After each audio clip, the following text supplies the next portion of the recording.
Hi guys, so this is my part 9 of Manifesting Paris, maybe the last part. So I'm just gonna talk about in this video the time I arrived in Paris and what happened until the part where I got married. Okay, so I'm walking now towards my appointment and I have enough minutes to do this video. So what did I left off? Okay, of course I got the visa and everything.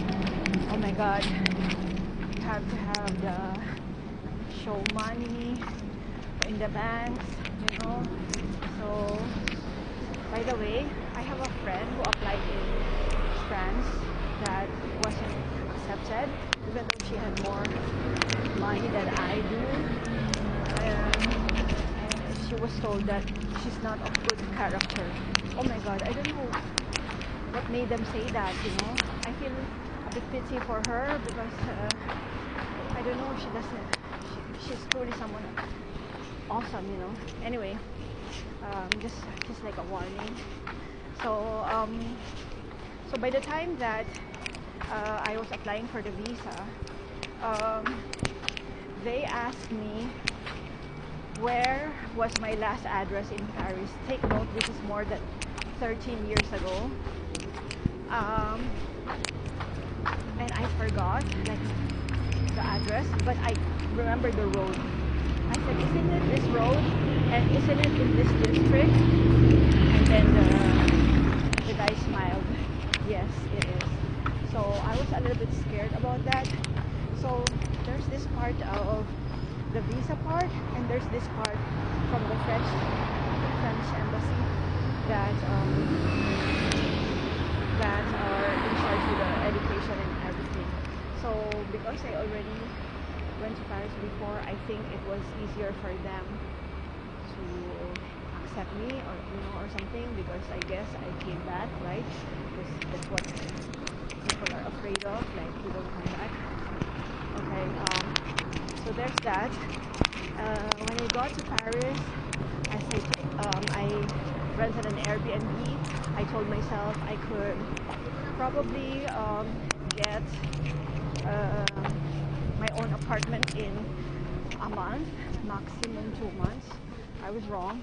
It took me like 2 months almost. And just for those considering Airbnb, I would highly recommend getting a solo place.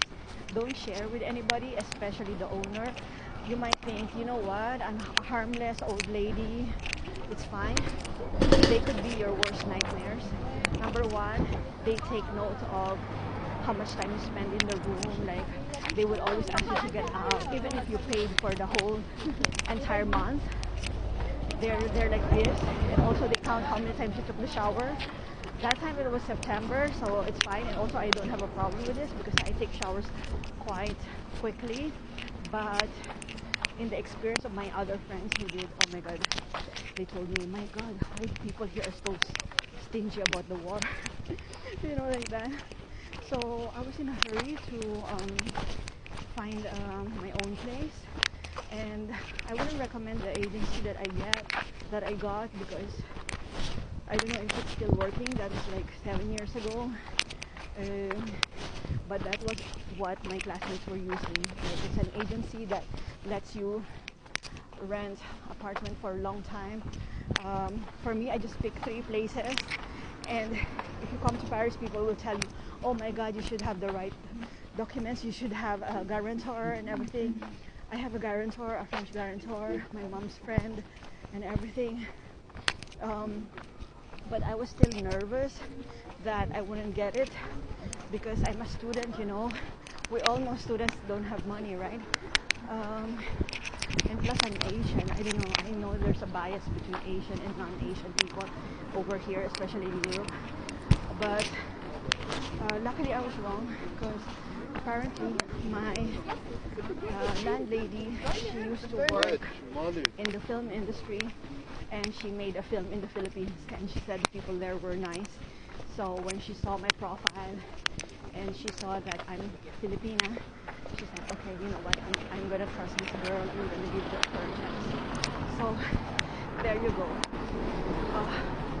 I I hated the first Airbnb that I stayed in because the woman keeps talking to, I think, her boyfriend or her friends over the phone, saying how I don't go out, how I stay in the room, things like this.